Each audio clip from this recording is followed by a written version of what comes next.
ओम नमः सिद्धिभ्यः। ओम नमः सिद्धिभ्यः। ओम नमः सिद्धिभ्यः। निर्मल ज्ञान परिठिया कम कलंक डहेबी। अपाल तऊ जेड़ परू ते परमा पड़वे। सब कर्म मल का नाश कर हर प्राप्त कर निज आत्मा जो लीन निर्मल ज्ञान में नम कर निकल परमात्मा संतप्त मानस जिनके गुणों के गान में वे वर्धमान महान जिन विचरे हमारे ज्ञान। योग सार ग्रंथ पर पूज्य गुरुदेव श्री के जो प्रवचन है योग सार प्रवचन के नाम से छपे हैं, उसके आधार से अपन चर्चा कर रहे हैं बहिर आत्मा का स्वरूप। गाथा नंबर 7 के आधार से चर्चा चल रही है। कल अपन ने बताया था बहिरात्मा माने बाहर की तरफ जिसकी चेतना बहती है, जो पर द्रव्यों को, संयोगों को, शरीर आदि को अपना मानता है, उनका कर्ता भोक्ता अपने को मानता है, वे सब बहिरात्मा जानना। और जो वस्तु स्वरूप समझकर वेद ज्ञान के बल से अपनी आत्मा की पहचान सच्ची कर लेता है और स्त्री पुत्र कुटुंब परिवार और मोह राग देश शरीर संयोग मन वचन काय इनको अपने से भिन्न एक ज्ञान स्वभावी आत्मा जान लेता है और अंतर की ओर जिसकी दृष्टि हो गई है, जो अपने चैतन्य स्वरूप में अपनापन कर लेता है, उसका नाम है अंतरात्मा। और वही अंतरात्मा धीरे धीरे अपने स्वरूप में स्थिर होकर कालांतर में परमात्मा बन जाता है।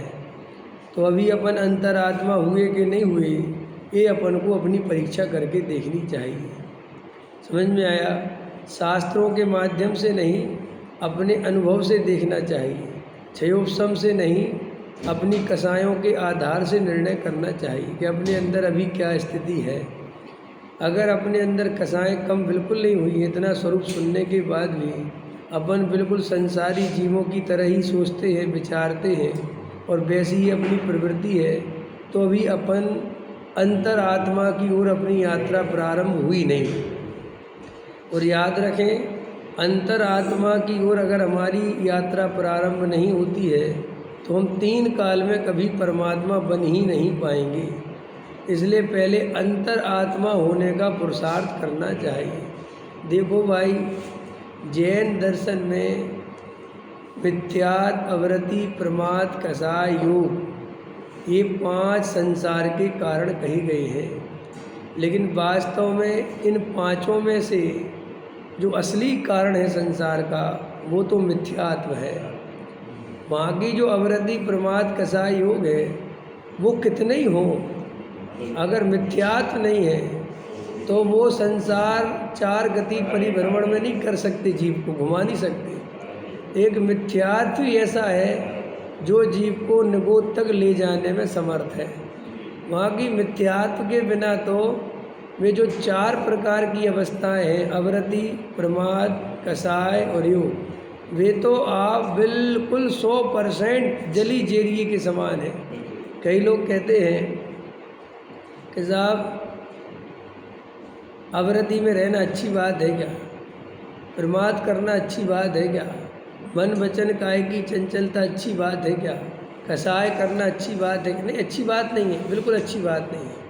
लेकिन इनको नाश करने के पहले मैंने मिथ्यात्व का नाश किया है कि नहीं, ये आपने परीक्षा करनी आनी चाहिए।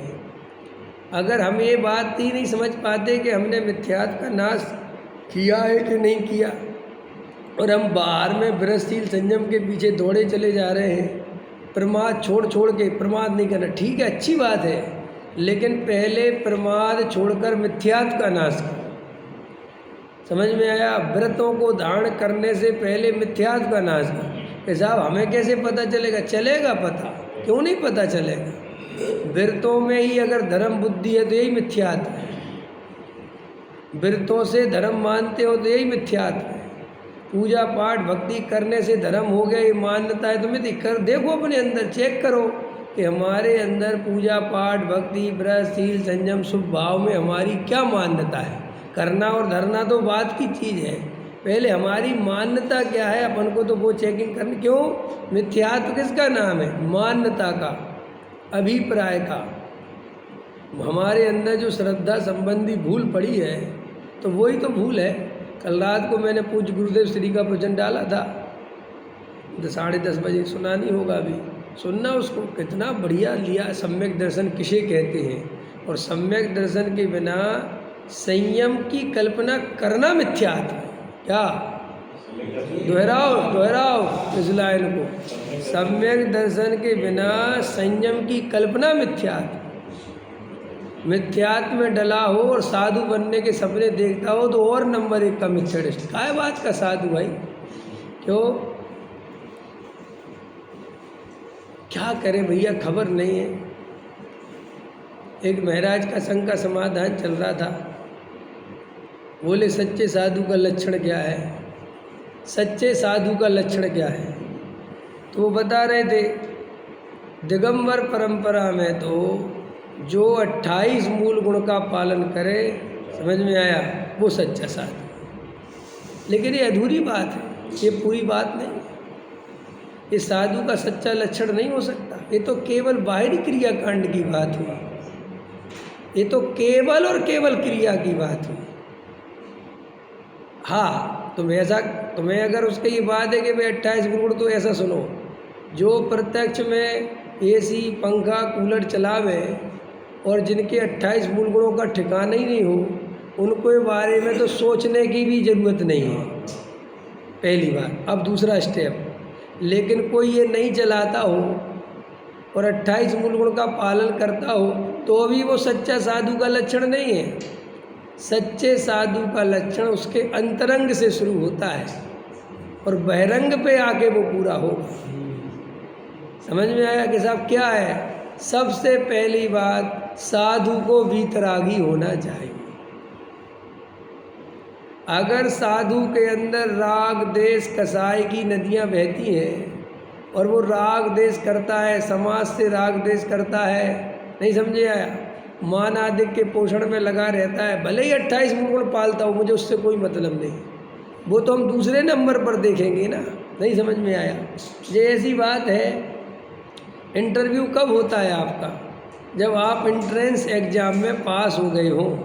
जब आप एंट्रेंस में ही फेल हो गए तो पता कोई कहे साहब एंट्रेंस में हो गए, उससे क्या फ़र्क पड़ता है, हम इंटरव्यू बहुत बढ़िया देंगे, वो लेगा इंटरव्यू। आप समझ रहे मैं क्या कह रहा हूँ? ऐसे ही कोई कहे साहब हमारे राग देश को तो छोड़ो, तो वे तो हमें हो जाते हैं, लेकिन हमारी क्रिया में कहीं गलती बताओ। हमने आज तक पंखा नहीं चलाया चाहे कितनी गर्मी हो, इससे तुम सच्चे साधु नहीं हो जाते। पंखा नहीं चलाने से तुम सच्चे साधु नहीं हो जाते, और पंखा चलाने से तुम झूठे साधु तो हो ही, ये बात तो पक्की है, लेकिन नहीं चलाने से सच्चे साधु नहीं हो जाते। साहब का क्या मतलब? अरे भाई, ये तो क्रिया कांड के वशीभूत होकर और मान आदि के वशीभूत होकर अगर मैंने पंखा चलाया तो मुझे कौन साधु मानेगा, या मेरी तपस्या भंग हो जाएगी। तो ऐसे तो जगत में जंगलों में गड्ढे कर रखे हैं लोगों ने।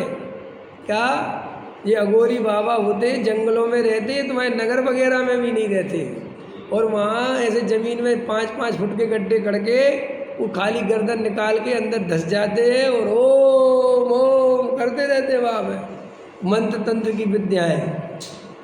तो क्या वे तपस्वी हो गए क्या? वे तो क्रिया में तो तुमसे भी आगे 10-10 15-15 दिन कुछ खाते नहीं है, महीनों नहीं खाते वे तो, और इस जंगलों में वो कभी कुछ खा लिया जो मिल गया, तुम उनके क्या करोगे तुम?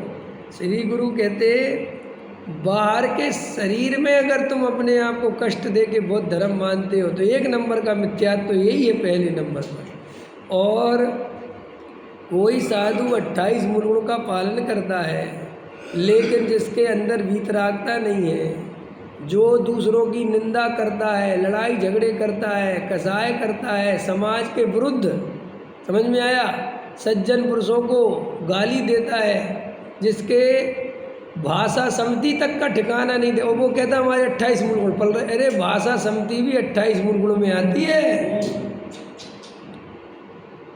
क्या? तुम बात करते करते चल रहे, ईरिया समिति भंग हो गई, समझ में आया कि नहीं आया? और किसी पे आरोप लगा रहे, क्रोध कर रहे, मैं मिटा के रख दूंगा उनको। ए भैया, ये साधु का लक्षण कैसे सही हो गया कि नहीं साहब वे कितने हो में महाराज, कितने गर्मी लग रहे हो, पंखा नहीं चला दे रहे, ये तो बहुत बहुत बात की बात है रे भाई। आया समझ में कि नहीं समझ में आया? लेकिन ये सारा जगत ना तो क्रियाकांड का सच्चा ज्ञान है और ना परिणामों का ज्ञान है, तो अभिप्राय का क्या खाक ज्ञान होगा जब स्थूल ही चीज़ें नहीं पता लोगों को। अभी लोगों से पूछो भाषा समिति क्या होती है, वे कहते जी क्या चीज़ है भाई और वे महाराज के दीवाने हैं और उनको भाषा समिति नहीं पता कि ये क्या होती है। और महाराज के लिए उनको रात और दिन झंडा ऊंचा रहे हमारा लेके चल रहे हैं और मर जाएंगे हैं, जब तक सूरज चांद रहेगा और लात मिटा देंगे अपने आप को। उनसे पूछे धराओ धराओ, एक बात बताओ, ये वीतरागता क्या होती है, ये क्या चीज़? अच्छा, ये दिगंबर मुनिराज का क्या स्वरूप होता है? इतना बढ़िया होता है, इतने बढ़िया है हमारा मुनिराज, ऐसी बातें करता है, उसे कुछ पता ही नहीं। और वो हमसे कहता है कि तुम क्या जानो साधु क्या होता है। अरे हम ये कह रहे हैं हम साधु क्या जाने, हम ही जानते हैं साधु क्या होता है। और जिस दिन तुम शास्त्र पढ़ लोगे, स्वाध्याय कर लोगे, उस दिन तुम्हें भी पता चल जाएगा कि साधु क्या होता है। नहीं समझ में आया? अरे भाई एक प्रश्न और चलता है, पंचम काल के अंत तक साधु रहेंगे तो रहेंगे ना साधु, इसमें हमें क्या दिक्कत है? कौन कहता है साधु नहीं रहेंगे पंचम काल में? कौन से आदमी ने कहा कि पंचम, और जिसने कहा हमें तो उसकी पता नहीं, या तो उसका ज्ञान होगा। भाई पंचम काल में साधु रहेंगे, भरत क्षेत्र में रहेंगे, लेकिन भरत क्षेत्र भारत अकेले का नाम नहीं है। जहाँ तुम रहते हो इतना अकेला भरत क्षेत्र नहीं है, बहुत बड़ा है भरत क्षेत्र। ये तुम्हारा हिमालय से लेके सब कुछ, ये जितने पर्वत श्रृंखलाएं, ये सब भरत क्षेत्र में है। समझ में आया कि नहीं आया? तुम कहाँ का? और दूसरी बात, आज भी ऐसी बहुत सारी जगह है भैया रह रहे हैं कहीं। और दूसरी बात, अंत तक रहेंगे माने सदा काल रहेंगे, ये अर्थ नहीं है। बीच में होंगे, फिर कोई गैप आ जाएगा, फिर नहीं होंगे, फिर गैप आ जाएगा, फिर हो जाए। क्यों? 14वीं शताब्दी के बाद 18वीं शताब्दी तक कोई साधु थे ही नहीं। फिर कैसे तुम्हारा फिर पंचम काल के इतने काल में हट गया था क्या? बोलो ये तो सब इतिहास है ना भाई। पहले प्रथम वो मुनिराज बने ना, बाद में महाराष्ट्र के शांति सागर जी है प्रथम आचार्य, तो उनने ली थी ना, उनको तो दीक्षा देने वाला भी कोई नहीं था, साधु ही नहीं था, परंपरा। तो फिर अब वो जो 400 वर्ष मुगलों के काल में साधु नहीं थे, तब कहाँ क्या था? फिर पंचम काल में कैसे वो घटना घट गई? क्योंकि आप तो कहते रहेंगे, अरे रहेंगे का अर्थ है किसी भी क्षेत्र में कभी रहेंगे कभी नहीं रहेंगे, लेकिन अंत तक ये जिन धर्म चलता रहेगा। जैसे देखो गुरुदेव श्री के समय पे प्रभावना की क्या स्थिति थी, आत्मा की चर्चा की क्या स्थिति थी, लोग आत्मा का स्वरूप ही नहीं समझते थे। थोड़ा बहुत कदाचित महाभाग से टोडामल जी साहब जैसे महाविद्वान और बीच बीच में होते रहे, कुछ उनकी वो पाठशालाएं, उनकी धर्मशालाएं, उनके वो प्रवचन चलते रहे, तो वो जुगनू की तरह चलता रहा। श्रीमद जी जैसे महापुरुष होते रहे ना, और थोड़ा थोड़ा वो समय सार पढ़ते रहे, करते रहे। अब पूज्य गुरुदेव श्री का उदय हुआ, एकदम से सारे जगत में समय सार व्याप्त हो गया। अब अभी हो गया, अब धीरे धीरे फिर नीचे को तरफ जाएगा। तो इस पंचम काल की ऐसी ही स्थिति है। इस यहाँ पे कोई भरोसा की स्थिति नहीं है कि सदा, इसलिए अपना कल्याण अभी कर लेना, कल पर नहीं छोड़ना। तो साधु के बारे में तो ये बात कह रही है, 28 मूल गुण पालना तो है ही, लेकिन अगर वो राग द्वेष करते हैं, कसाय करते हैं, मान आदि के पोषण करते हैं, भले ही बाहर में सर्दी गर्मी सहते हो, तो भी वे सच्चे साधु नहीं हैं। जैन धर्म में तो सच्चा साधु वीतरागता के मार्ग पर चलने वाला, वीतराग परिणति का धारी ही सच्चा साधु है। जो जिसे कोई उपसर्ग भी कर दे, हमारे यहाँ मुनिराज के लक्षण बताए ना वर्तमान योग में, कि देखो रानी चेलना ने उपसर्ग दूर करा और राजा श्रेणिक ने उपसर्ग डाला, लेकिन दोनों को एक समान एक सा आशीर्वाद दिया, और किसी भी प्रकार से राजा सैनिक की निंदा करी क्या, बुराई करी क्या? चलो बाद में कर लेते, तेरी अकल ठिकाने आ गई, तू समझ गया साधु क्या होता है? ऐसा कुछ करा? अब आजकल के तो साधु कहते मुझे छेड़ो मत बनना, मैं भैया ये कैसे साधु है, समझ में आया कि नहीं आया? तुम अगर एक आम पब्लिक के छेड़ने से छिड़ जाते हो तो कहाँ गई तुम्हारी साधुता? तुम अगर आम पब्लिक जैसा ही व्यवहार करने लगते हो कि तुम्हें कोई चिढ़ावे और तुम चिढ़ जाते हो, तो काय बात के साधु हो? कैसे साधु हो भाई? अपन रागी देसी देवताओं को क्यों नहीं मानते, प्रश्न है मेरा। हम पद्मावती धड़ेन्द्र को क्यों नहीं मानते? नहीं समझ में? और भी दुनिया भर में, जमाने भर में रागी देसी देवता है, हम क्यों नहीं मानते? क्या बोलो, क्या अपने बच्चों को क्या समझाते हो?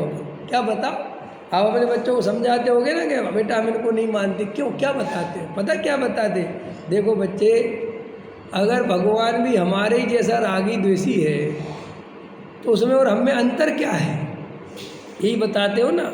वो भी हमारे ही जैसे कपड़े पहने, हमारी जैसी स्त्री है, हमारे ही जैसे उसके हाथ में रक्षा के परिणाम है वो, तो काय का भगवान? भगवान तो हमसे अलग होना चाहिए ना। यही बताते ना कि राग द्वेष से सहित जो भी देवी देवता हो वो हमारे लिए पूज्य। हमारी प्रतिमा वीतरागी प्रतिमा है, हाथ पे हाथ रख के बैठी है, तो थोड़ा ऐसा आशीर्वाद दे दे तो क्या बुराई है? नहीं समझ आया कि भैया वो पूर्ण वीतरागता का लक्षण नहीं है, अभी राग का लक्षण शेष है। ये तो अभी तो जैन धर्म तो बहुत उत्कृष्ट धर्म है।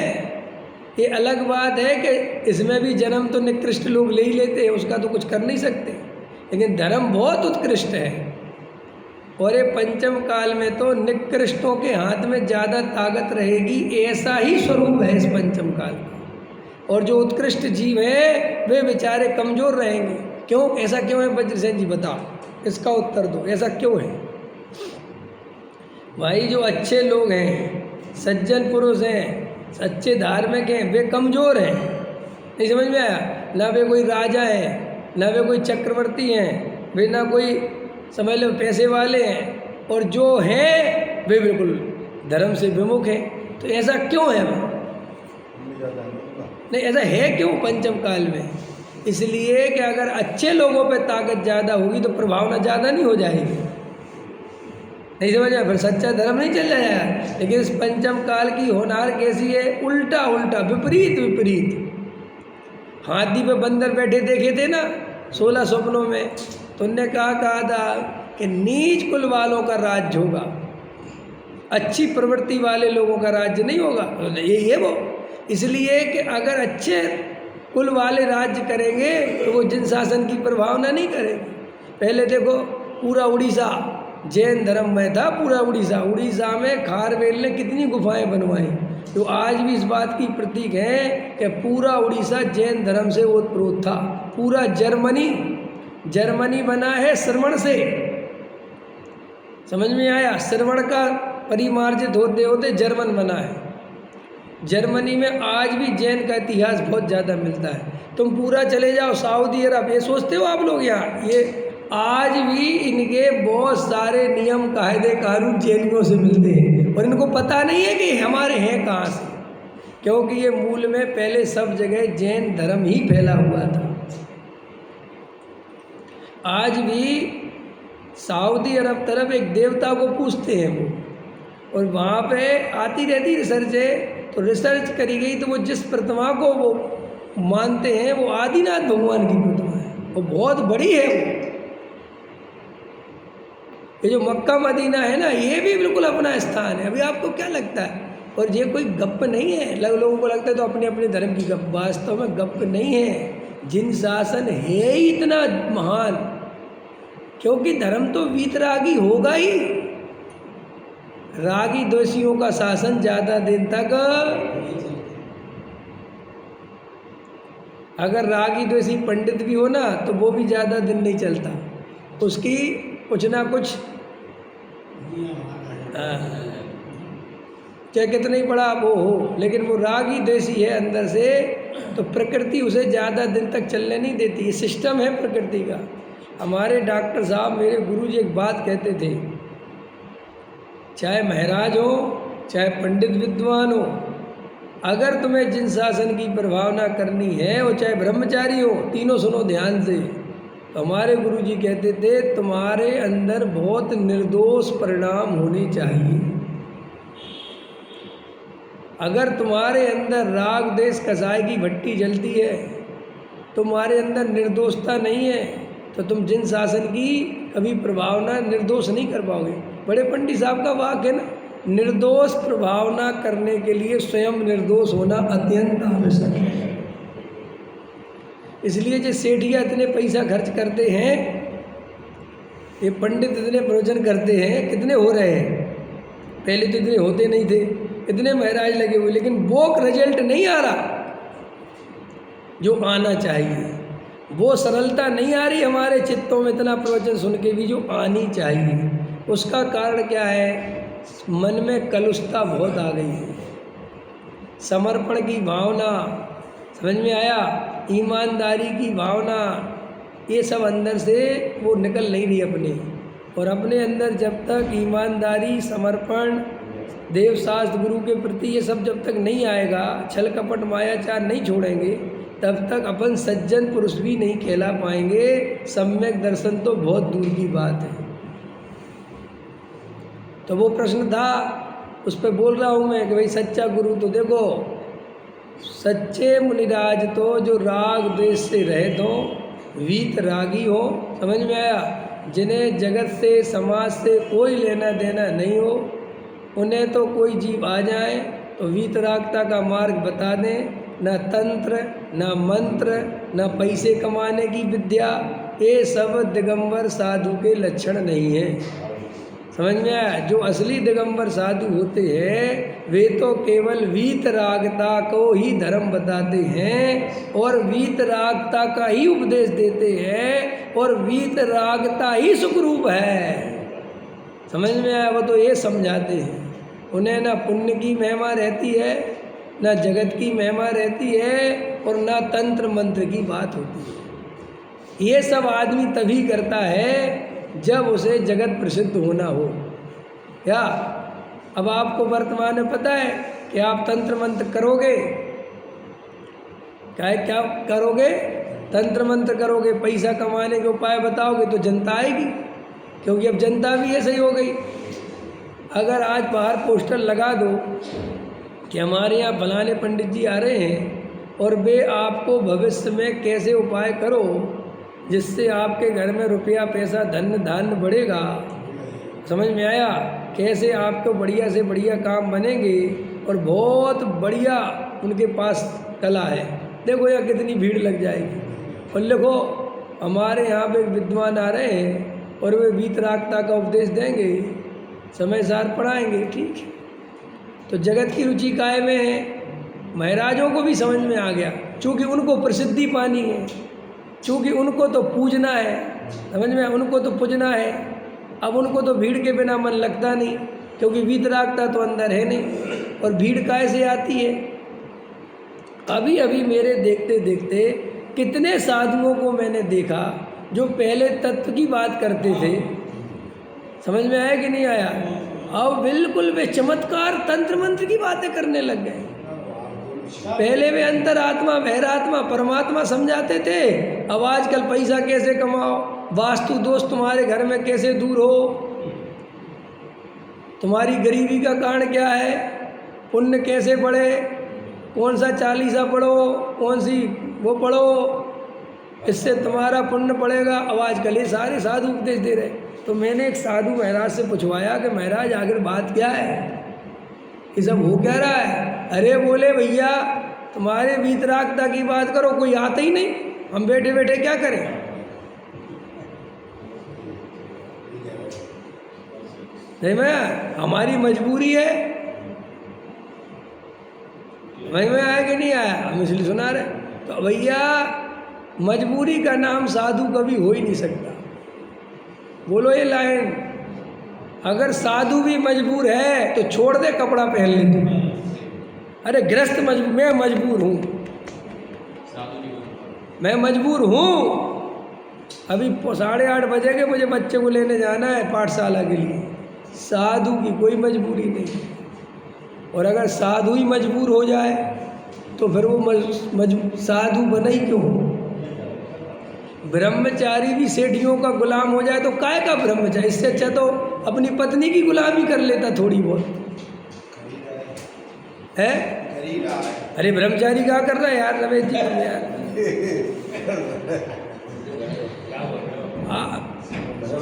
समझ में नहीं है। मैं कह रहा हूँ कि भाई सेठियों की गुलामी करनी थी तुझे, तो इससे अच्छा तो तू घरवाली सारी पत्नी कर लेता, उसकी गुलामी कर लेता। लेकिन तू ब्रह्मचारी बन गया और सेठियों की तुम हिलाता है। काय का ब्रह्मचारी? यही समझ में आया? महाराज बन गए और महाराज पैसे वालों की प्रतीक्षा देख रहे हैं कि बड़े सेठ आए कि नहीं है। काय के महाराज हो तुम? अब ऐसे महाराज हम जैसों से आशा रखते कि हम उन्हें नमस्कार करें। काय बात का नमस्कार करें भाई, ये तो बता दो इस बात का कि तुम सेठियों के आगे पीछे दौड़ते हो। आए समझ में? देखो अंतरंग में जैन धर्म में वीतरागता ही सब कुछ है। वीतरागता नहीं है तो कुछ भी नहीं है। चाहे तुम वे क्रियाकांड पालते हो और ज़्यादा पालते हो और ज़्यादा पालते हो और जाओ जाके जंगल में खड़े हो जाओ, हमें कोई फर्क नहीं पड़ता। हम इससे तो पूछने वाले हैं नहीं।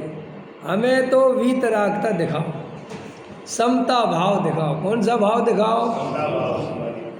कई लोग कहते हम कैसे महाराज की परीक्षा करें। कई लोग कहते अब मेरे पास आते रहते हैं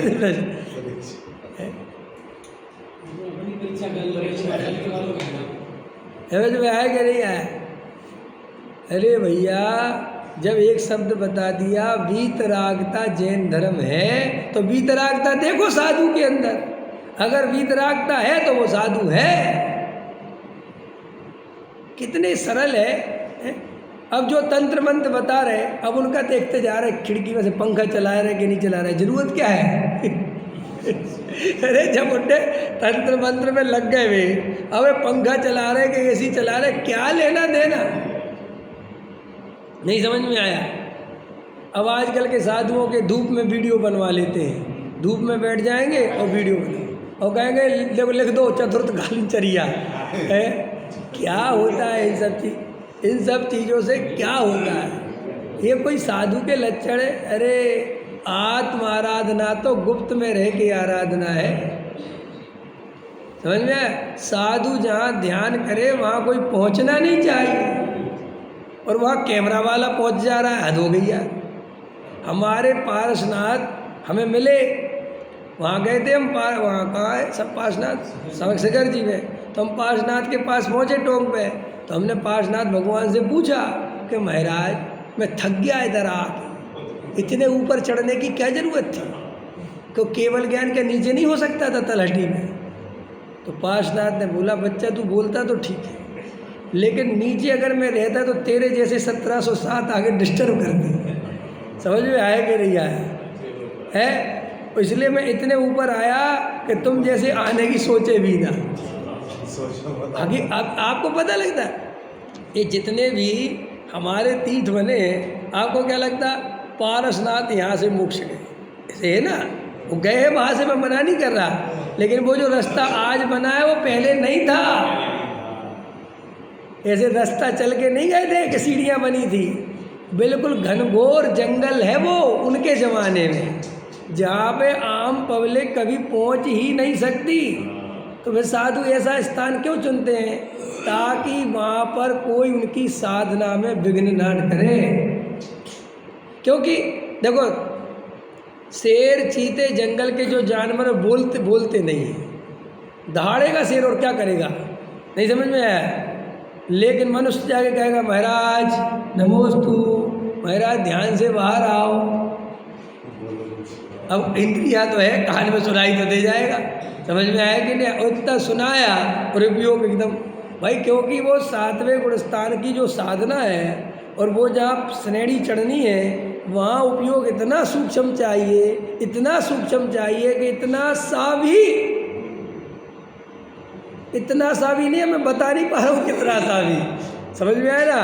विकल्प का भी अनंत भाग विकल्प अगर वहाँ आया तो गुणस्थान सीधा नीचे। तो हमारे जो मुनिराज हैं, इतिहास में सब आप शास्त्र पुराण पढ़ो तो कोई भी संत साधुओं ने, समझ में आया, नगरों में रह के आराधना नहीं करी, एकांत स्थानों पर जाके आराधना करी, समझ में आया। अब आजकल तो साधु कहते हैं हम कुछ नहीं रखते, हमारा एक भी परिग्रह नहीं है, और कैमरा वाले और चैनल वाले और गाड़ियाँ और सब आडंबर उनके साथ ही चलता है, और वो कहते हैं हमारा कुछ भी नहीं है इसमें, ये तो जनता हमारी भक्त है। तो महाराज जब आप जनता से मुक्त हो ही नहीं पाते तो आप अपनी आत्म आराधना कब करोगे तो बताओ, क्योंकि जनता तो छोड़ेगी नहीं। और इतना शोर शराबा और जय जय जय जय जय जय, तो वो अपनी आराधना कब करेंगे? भाई हम लोगों को जरा सा तत्व विचार करने के लिए कितना एकांत चाहिए होता है कि नहीं होता। अभी मैं आप लोगों से कहूँ करो ध्यान, भाई साहब अंदर में ये भीड़ के कारण विकल्प रहेगा। आँख भी नहीं खोलोगे ना तो ये सोच के नहीं खोलोगे कि बाजू वाला भी बैठा है कि नहीं, और अगर थोड़ी खोली हो बाजू वाला और ज़्यादा ध्यान में बैठा तो अपन भी बैठ जाओ भाई। ये तो भीड़ ऐसी है। तो ये भीड़ में रस लेने वाला साधु नहीं हो सकता। प्रसिद्धि पाने के लिए लालायत जो हो वो साधु नहीं हो सकता। आया समझ में? तो जो आत्म आराधना में, ध्यान लीन में, वीतरागता में रहते, अब कोई कहता ऐसे साधु तो हमें मिलते ही नहीं। भैया नहीं मिलते तो हम कुछ नहीं कर सकते। टोडामल जी साहब ने लिखा कि हंसों के अभाव में कौओं को हंस मान के तो नहीं पूजा जा सकता। ये हमने नहीं कह रहे, एक टोडामल जी साहब ने लिखा है। इसलिए ये लिखा है, इसलिए कहते टोडामल जी को ही मत मानो। ऐसा जाए, क्योंकि टोडामल जी को मानेंगे तो भारी पड़ जाएगा मामला। इसलिए तो टोडामल जी का निषेध करते हैं, जबकि टोडामल जी तो कोई कान्जी स्वामी के परंपरा के नहीं है। हाँ, कान्जी स्वामी जरूर जी टोडामल जी की परंपरा के हैं, बोलो, वे तो हमसे बहुत पहले हो गए।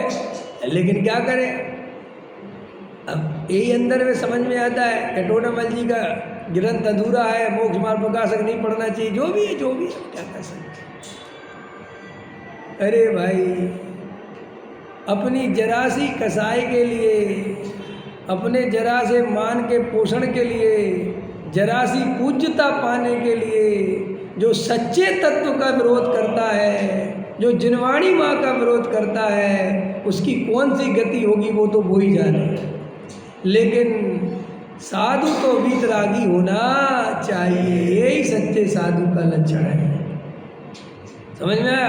अरे साधु तो सोचो, अगर पंडित भी गद्दी पे बैठ जाए तो वीतरागी उतनी देर के लिए हो जाना चाहिए, तभी वो गद्दी पे बैठने का अधिकारी है।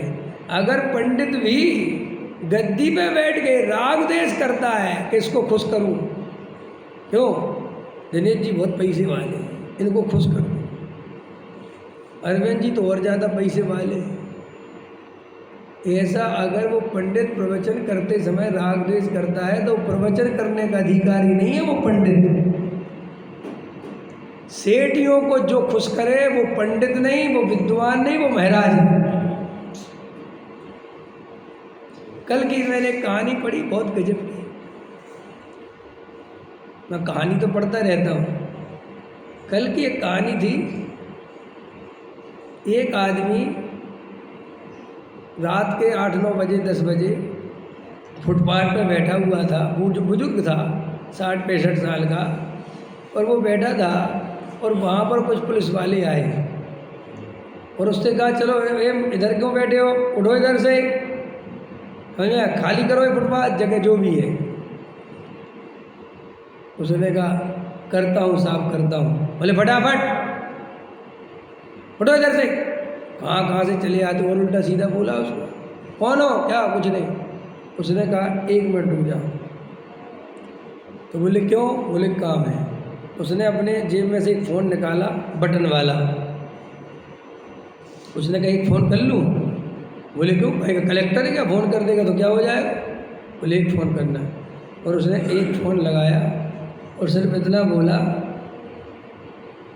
कि इस जगह पे बैठा हूँ और समय आ गया है, ऐसा कुछ कहा उसने। और थोड़ी देर में वहाँ पर लाल बत्तियाँ, पुलिस गाड़ियों पे गाड़ियाँ आ गई। वो पुलिस वाला ये घूमते हैं, वो तो भाई उसकी सिट्टी बिट्टी बोल गई, ये आदमी है कौन और ये क्या कर रहे, क्या है। और एकदम उसमें से बड़े बड़े अधिकारी उतरे और उसके जाके सर जी गलती हो गई, सर गलती हो गई, सर गलती हो गई। और भाई साहब फिर उठाओ, बोले ये है तुम्हारा पुलिस प्रशासन, ये तुम जनता की सेवा करते हो हैं।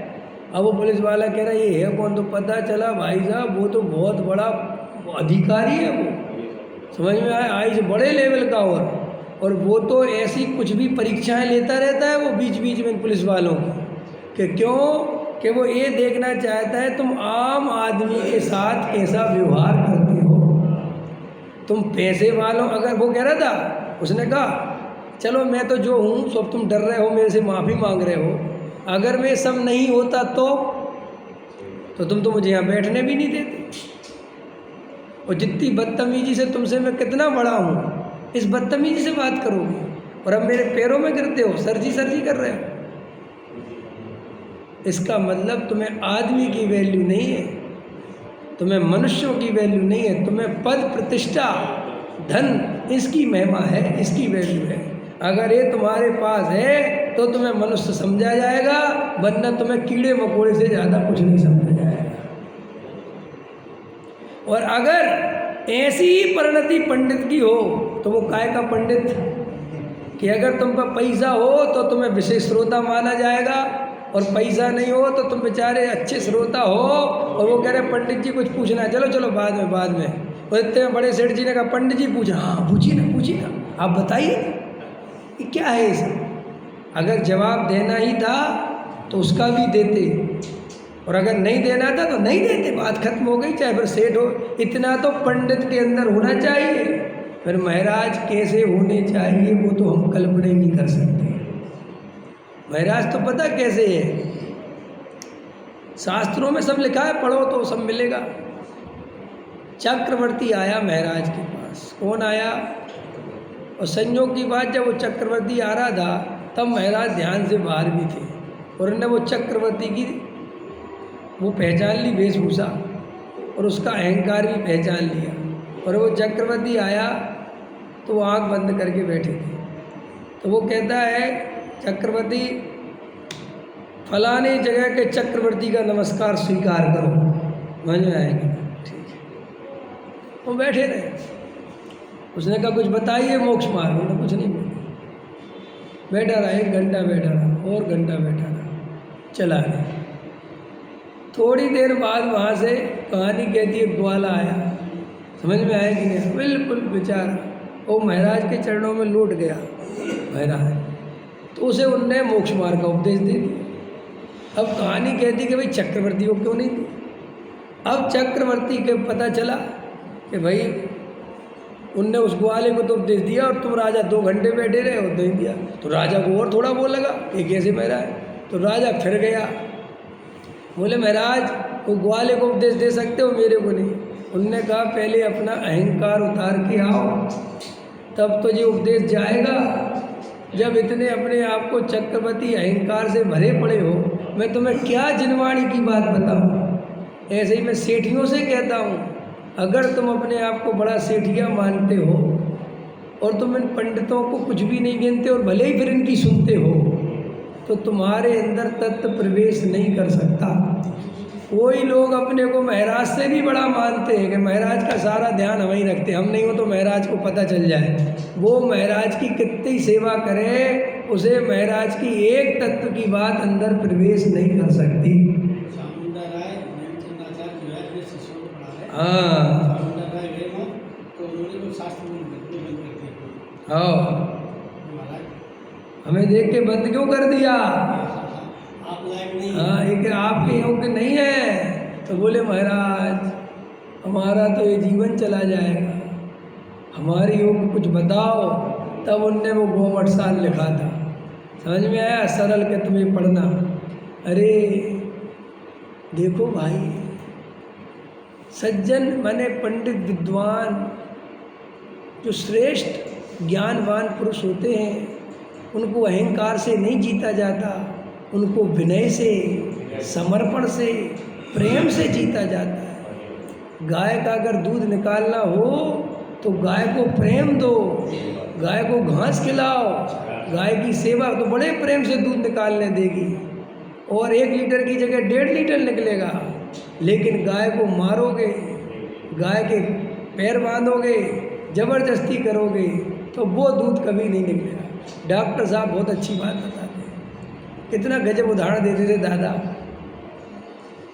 दादा कहते थे डाकू बंदूक रख के धन तो लूट सकता है, लेकिन बंदूक रख के ज्ञान नहीं लूट सकता। क्या कहते थे वो कि भाई सेठ जी के कनपट्टी पर रख दी बंदूक, माल निकालो भाई फटाफट जो है, लेकिन मेरी कनपट्टी पे बंदूक रख दी, सुनाओ प्रवचन। क्या सुनाऊंगा? है समझ में? प्रवचन कनपट्टी पे बंदूक रख के नहीं सुने जाते। जो सुनाने वाला है उसके चरणों में बैठ के प्रेम भाव से, वात्सल्य भाव से, भक्ति भाव से, और जब वो तुमसे प्रसन्न हो जाए तब उसकी वाणी में जो तुम्हारे लिए तत्व ज्ञान निकलेगा वो तुम्हारे काम आएगा। हाँ, विनयम क्या? विनयम ददाति विद्या, ददाति विनयम। विद्या कैसे मिलती है? विनय। और विनय नहीं, समर्पण नहीं, प्रेम नहीं, वात्सल्य नहीं, अरे तो सामान्य विद्या की बात है। अध्यात्म विद्या के लिए तो कैसी विनय चाहिए उसकी आप अभी कल्पना ही नहीं कर पा रहे। नहीं समझ में आया? अरे भाई साहब, अगर हमारे अंतरंग में जो पढ़ाने सुनाने वाले उनके प्रति प्रेम नहीं, वात्सल्य नहीं, भक्ति नहीं, समर्पण नहीं, तो आप रात दिन उनका प्रवचन सुनो, आपको लाभ नहीं हो सकता। क्योंकि लाभ सुनाने वाले से नहीं होता, लाभ सुनने वाले को अपनी श्रद्धा से होता है। आपकी जिसके प्रति श्रद्धा है अपने आप उसके लिए प्रेम उमड़ता है, और श्रद्धा नहीं है तो गाली निकलती है। तो वो तो व्यक्ति तो वहीं का वहीं है, एक उसका दीवाना है और उसका एक दुश्मन है कि नहीं? बोलो। देखो अभी यही प्रवचन चल रहा, अब जिनका मेरे प्रति अहोभाव है, प्रेम है, उनको ये अमृत वचन लग रहे हैं। और मान के चलो जो मुझे नहीं मानता, जिसकी मेरे से समझ लो अंदर कसाय है, और वो इसलिए प्रवचन लगा रहा है कि देखो तो इस विवेक ने आज क्या बोला, बहुत दुष्ट प्रकृति का है। समझ में आया कि नहीं? फिर भी मन तो मानता नहीं कि क्या बोल रहा है, ऐसा लगा लेंगे। देखो मैं कह रहा हूँ ना, ये मानेगा नहीं। देखो अंदर में उसको हर जगह उल्टा ही उल्टा दिखेगा, तो इसका मतलब विवेक की गलती नहीं है। विवेक के प्रति जिसका जैसा भाव है, विवेक उसको वैसा दिखाई देगा। इसलिए तुम्हारा दूसरा भला नहीं कर सकता, तुम्हारा भला तुम ही स्वयं कर सकते हो। ये बात समझ में आनी चाहिए है। हाँ, समझ में आ गए? अपने को अंतरंग में यही निर्णय करना कि भाई साहब मुझे अपना कल्याण करना है, मेरा कल्याण कोई दूसरा नहीं कर सकता। लेकिन हाँ, जिससे मैं देशना सुनता हूँ, जिससे मैं प्रवचन सुनता हूँ, उसके प्रति अहोभाव, प्रेम, वात्सल्य, विनय, समर्पण अगर मेरे अंदर नहीं आएगा तो ये देशना प्रवेश नहीं करेंगे। अब चाहे तुम वो महावीर भगवान के प्रति रखो, चाहे वो मुनिराज के प्रति रखो और चाहे वो विद्वान के प्रति रखो, वो तुम्हें डिसाइड करना है। नहीं समझ में आया? लेकिन समर्पण के बिना, विनय के बिना ये तत्व प्रवेश नहीं कर सकता। विचार करना। सहजानंद